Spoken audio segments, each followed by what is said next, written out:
Hello friends, welcome back to our channel. Srirangam 108 వైష్ణవ దివ్యక్షేత్రాలలో ఒకటి. కావేరీ నది రెండుగా చీలగా కావేరీ నది మధ్య ప్రదేశంలో ఉన్న క్షేత్రమే శ్రీరంగం. ఒకసారి ఈ క్రింది ఫోటో చూడండి.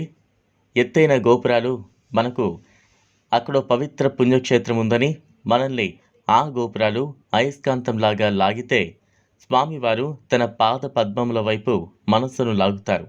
చుట్టూ పచ్చటి వాతావరణం, చూడ్డానికి రెండు కళ్ళు సరిపోనట్టి ఎత్తైన గోపురాలు, స్వామివారి తేజస్సు, ఉభయ కావేరీ నది శ్రీరంగం నుంచి వదిలి రావాలంటే మనస్సు ఒప్పుకోదు. ప్రతిరోజు స్వామివారు ఈ ద్వారం నుంచి వెలుపలకు వచ్చిన తర్వాత భక్తులను అనుమతిస్తారు. ట్రిపులికెన్, అన్నన్ కోయిల్, పురుషోత్తం కోయిల్, తిరునగరై వంటి ఆలయాల్లో ఉత్తర ద్వారం లేకపోయినా మరోవైపున మార్గాన్ని వైకుంఠ ద్వారంగా భక్తులను అనుమతిస్తున్నారు. ఈ దివ్య దేశాలలో కూడా 10 రోజుల పాటు వైకుంఠ ద్వార దర్శనానికి భక్తులకు కల్పిస్తూ ఉన్నారు.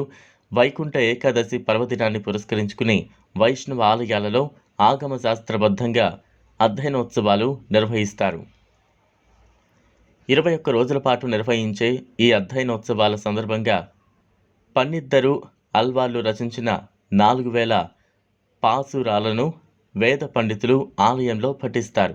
మొదటి 10 రోజులు నమ్మాళ్వార్ మినహా మిగిలిన అల్వార్లు రచించిన 2000 పాసురాలను పఠిస్తూ ఉండగా, మిగిలిన 10 రోజులు నమ్మాళ్వార్లు రచించిన 1000 పాసురాలను, 21వ రోజున అల్వార్లు అందరూ రచించిన 1000 పాసురాలను పఠిస్తారు. నమ్మాళ్వార్ రచించిన పాసురాలను పఠించే 10 రోజులు వైష్ణవ ఆలయాలలో వైకుంఠ ద్వారాలను తెరిచి భక్తులను అనుమతిస్తూ ఉంటారు. టీటీడీ కూడా ప్రస్తుతం భక్తుల సౌకర్యార్థం వైష్ణవ ఆలయాల తరహాలో శ్రీవారి ఆలయంలో కూడా 10 రోజుల పాటు వైకుంఠ ద్వార దర్శనం భక్తులకు కల్పించేందుకు ఏర్పాట్లు చేస్తోంది. వైకుంఠ ఏకాదశి పర్వదినాన స్వామివారికి అలంకరించే పుష్పాలను వైకుంఠ ప్రదక్షిణ మార్గం ద్వారా ఊరేగించి స్వామివారికి అలంకరించిన తర్వాత భక్తులను అనుమతిస్తారు. చూసారు కదా ఫ్రెండ్స్, ఇది వాళ్ళ వీడియో. ఈ వీడియో కనుక మీకు నచ్చినట్లయితే లైక్ చేయండి, షేర్ చేయండి, ఛానల్ను సబ్స్క్రైబ్ చేసుకోండి. Thanks for watching.